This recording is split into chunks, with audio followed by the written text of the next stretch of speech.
La chronique ciné avec JPL.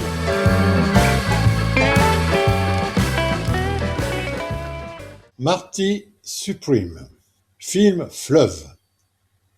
C'est le mot juste, car ces 150 minutes nous submergent, nous ensevelissent sous un tsunami d'images et de sons. Le biopic signé Josh Safdie est passionnant, mais aussi épuisant.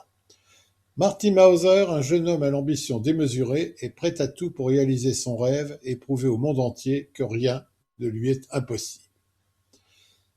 À voir absolument, non seulement pour pouvoir en parler, puisque c'est le film dont tout le monde parle, pour ses qualités intrinsèques d'énergie, de virtuosité et la performance XXL du sieur Chalamet. Un film taillé pour les Oscars, sans doute de manière un tantinet tapageuse, c'est aussi un film sur les perdants.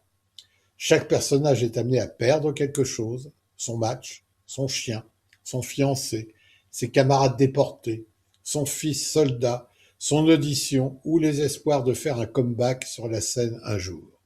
Quant au spectateur, s'il accepte de suivre pas à pas un anti-héros, antipathique à souhait, accompagné par une bande-son survitaminée, il aura gagné 2h30 de grand cinéma.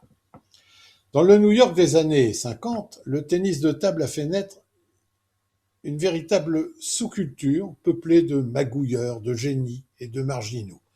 On pratiquait cette discipline dans des salles clandestines enfumées, au cours de fêtes organisées sur les terrasses des immeubles, dans les auberges de jeunesse, les dortoirs des prestigieuses universités de la côte est du pays et des immeubles du sud de la ville. C'est dans cet univers interlope que Martin Reitzman a fait ses débuts comme pongiste, mais aussi comme truand à la petite semaine.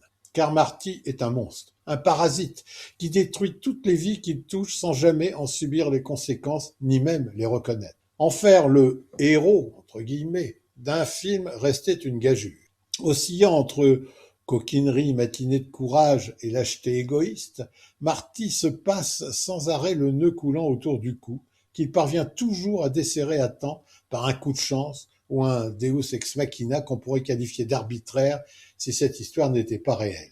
Qui perd gagne, une croyance universellement partagée ou imposée que la multinationale plus connue sous le nom d'États-Unis d'Amérique, qui se veut être la terre des hommes libres et le foyer des braves, et surtout des gagnants. Bien sûr, il y a Timothée Chalamet, de tous les plans et aussi de toutes les promos depuis des semaines et des semaines.